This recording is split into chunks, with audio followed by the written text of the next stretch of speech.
रात का पहर था। चारों ओर सन्नाटा पसरा हुआ था, जैसे प्रकृति भी इस तूफान के आने का इंतजार कर रही हो। आसमान में काले काले बादल गरज रहे थे। बिजली की चमक से रात और भी डरावनी लग रही थी। तेज हवा चल रही थी। बारिश की बूंदें तो जैसे चेहरे पर चाबुक से लग रही थीं। हर बूंद एक नई पीड़ा दे रही थी। मैं अपनी मोटरसाइकिल चला रहा था। रास्ता भटक गया था। अंधेरे और बारिश ने रास्ता और भी मुश्किल बना दिया था। गांव से बहुत दूर निकल आया था। फोन काम नहीं कर रहा था। सिग्नल की कोई उम्मीद नहीं थी। चारों तरफ घना जंगल ही जंगल था। पेड़ों की छाया और अंधेरा मिलकर एक भयानक दृश्य बना रहे थे। अचानक मेरी नजर एक रोशनी पर पड़ी। वो रोशनी जैसे किसी उम्मीद की किरण थी। दूर पेड़ों के बीच एक हवेली दिखाई दे रही थी। हवेली की बनावट और उसकी स्थिति ने मुझे और भी बेचैन कर दिया। रोशनी वहीं से आ रही थी। थका हुआ था, भीगा हुआ था, हर कदम भारी लग रहा था। हेल्प की उम्मीद में मैंने हवेली की तरफ मोटरसाइकिल मोड़ दी। मन में डर और उम्मीद दोनों थे। हवेली के पास पहुंचते ही मैंने देखा कि दरवाजा खुला हुआ था। अंदर जाने का साहस जुटा रहा था। मैंने मोटरसाइकिल पार्क की और धीरे धीरे हवेली की ओर बढ़ा। हर कदम के साथ दिल की धड़कन तेज हो रही थी। दरवाजे को धीरे से धक्का दिया और वो चरमराते हुए खुल गया। अंदर का दृश्य और भी रहस्यमय था। अंदर का हॉलवे अंधेरे में डूबा हुआ था। बस कुछ लाइट्स टिमटिमा रही थीं। हर चीज पर धूल की मोटी परत जमी हुई थी। मैं धीरे धीरे हॉलवे में आगे बढ़ा। हर कदम के साथ अजीब सी आवाजें सुनाई दे रही थीं। ऐसा लग रहा था जैसे कोई मुझे देख रहा हो। दिल की धड़कन तेज हो गई थी। डर और उत्सुकता का मिला जुला एहसास हो रहा था। क्या ये हवेली मेरी मदद करेगी या और भी मुसीबत में डाल देगी? एक दरवाजे के सामने रुक गया, हाथ बढ़ाया और नॉब को घुमाया। दरवाजा धीरे धीरे खुलने लगा और अंदर का दृश्य मेरी कल्पना से परे था।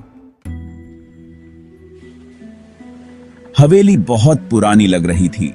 यह जगह जैसे समय के साथ ठहर गई थी।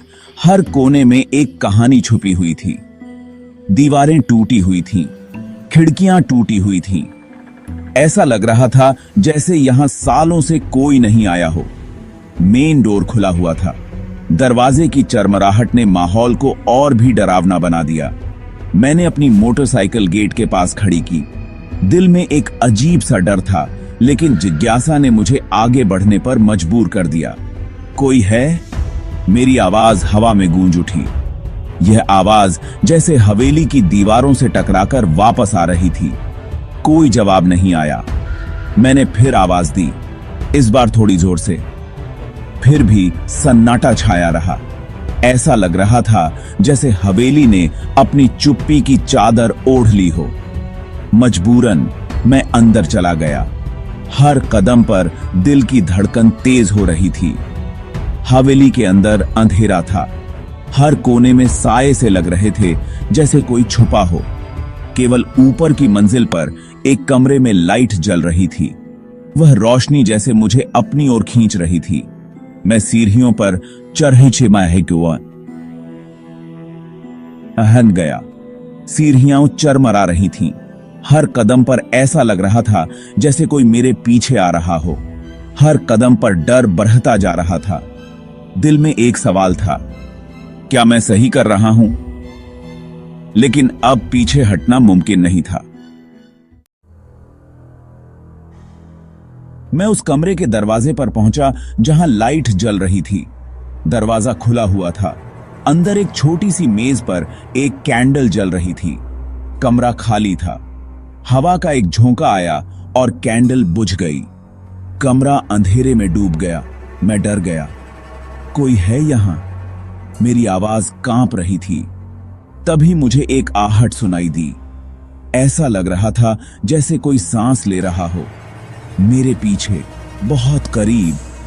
मैं धीरे धीरे पीछे मुड़ा, लेकिन कुछ दिखाई नहीं दिया। मेरे दिल की धड़कन तेज हो गई थी। मैंने फिर से आवाज लगाई, कौन है? लेकिन कोई जवाब नहीं आया। कमरे की दीवारों पर परछाइयां नाच रही थीं, जैसे कोई छुपा हुआ हो। मैंने हिम्मत जुटाई और कमरे के अंदर कदम रखा। हर कदम के साथ फर्श की लकड़ियां चरमरा रही थीं। अचानक एक खिड़की का पर्दा हिला और मैं चौंक गया। मैंने सोचा, क्या ये सिर्फ हवा थी या कुछ और? मेरे मन में कई सवाल उठ रहे थे। मैं मेज के पास पहुंचा और उस बुझी हुई कैंडल को उठाया। तभी मुझे फिर से वही आहट सुनाई दी, इस बार और भी स्पष्ट। ऐसा लगा जैसे कोई मेरे बहुत पास खड़ा हो। मैंने धीरे से कहा, कृपया अगर कोई है तो सामने आए। लेकिन जवाब में सिर्फ सन्नाटा था। मैं तेजी से पीछे मुड़ा। कोई नहीं था। मैंने खुद को समझाया कि यह हवा की आवाज होगी, पर डर मेरे अंदर घर कर चुका था। अचानक मुझे फुसफुसाहट सुनाई दी, जाओ यहां से, भागो। आवाज बहुत धीमी थी, पर साफ सुनाई दे रही थी। मैं समझ गया, ये जगह ठीक नहीं थी। मुझे यहां से तुरंत जाना चाहिए।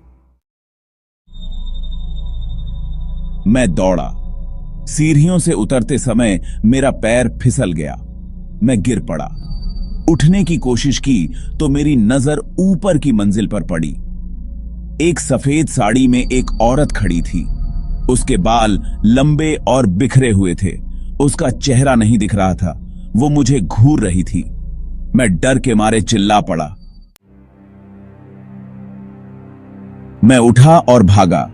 जितनी तेजी से दौड़ सकता था दौड़ा। मुझे अपनी जान बचाकर भागना था। पीछे से हंसी की आवाज आ रही थी। मैं मोटरसाइकिल तक पहुंचा, चलाने लगा। पीछे मुड़कर नहीं देखा। हवा में वही हंसी गूंज रही थी। सतही करिया का वो की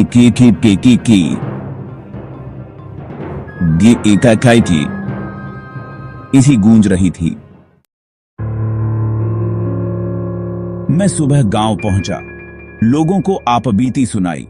वे बोले, वह हवेली बहुत सालों से वीरान है। कहते हैं वहां एक औरत का भूत रहता है। जो भी वहां जाता है कभी वापस नहीं आता। मैं बच गया था, पर उस रात का खौफ आज भी मेरे साथ है। हवेली की वह भयानक रात, वह भूत मैं कभी नहीं भूल सकता।